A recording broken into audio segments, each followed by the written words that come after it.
सालों से हर रोज, जी हाँ हर रोज याजूज और माजूज उस लोहे की दीवार को तोड़ने की कोशिश करते हैं। जामे तिर्मिजी की सही हदीस के मुताबिक वो खुदाई करते करते उस मकाम तक पहुंच जाते हैं जहां से उन्हें सूरज की किरणें दिखाई देने लगती हैं। दीवार टूटने ही वाली होती है, सिर्फ एक परत बाकी रह जाती है, लेकिन फिर भी वो बाहर नहीं आ पाते। अगली सुबह जब वो वापस आते हैं तो वो टूटी हुई दीवार पहले से भी ज्यादा मजबूत हो चुकी होती है। आखिर ऐसा क्यों? वो कौन सा एक लफ्ज है जिसे वो हजारों साल से भूल रहे हैं? सबसे पहले समाज में फैली एक बड़ी गलतफहमी दूर कर लें। अक्सर किस्से कहानियों में सुनाया जाता है कि याजूज माजूज अपनी जबान से दीवार को चाटते हैं और वो पतली हो जाती है।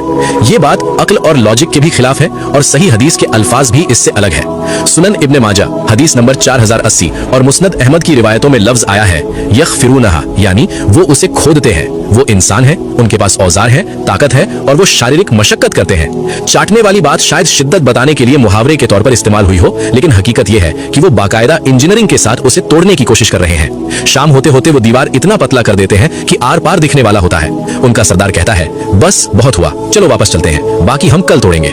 लेकिन जब वो अगली सुबह वापस आते हैं तो अल्लाह के हुक्म से वो दीवार वापस जुड़ जाती है और पहले से ज्यादा सख्त हो जाती है। यहाँ एक बहुत गहरा सवाल पैदा होता है, अल्लाह ने उन्हें इतनी ताकत दी है, फिर वो कामयाब क्यों नहीं हो रहे? वजह उनकी कमजोरी नहीं बल्कि अल्लाह की मशीयत है। हदीस के मुताबिक वो हर रोज कहते हैं कल तोड़ेंगे, लेकिन वो इंशाअल्लाह यानी अगर अल्लाह ने चाहा कहना भूल जाते हैं। ये सिर्फ एक लफ्ज नहीं है, ये इस कायनात का सबसे बड़ा पासवर्ड यानी की है।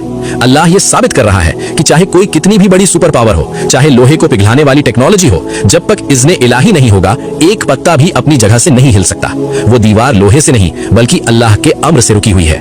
मेरे दोस्तों, याजूज और माजूज तो कैद है क्योंकि वो इंशाअल्लाह नहीं बोलते, लेकिन अफसोस का मकाम यह है कि हम आजाद होकर भी इस लफ्ज की ताकत को भूल गए हैं। हम अपनी जिंदगी की प्लानिंग करते हैं, बिजनेस खड़ा करते हैं, शादियां तय करते हैं, लेकिन अपनी जबान से इंशाअल्लाह कहना या दिल से अल्लाह पर भरोसा करना छोड़ देते हैं। शायद यही वजह है कि हमारे काम भी दीवार की तरह वापस जुड़ जाते हैं और हमारी परेशानियां खत्म नहीं होती।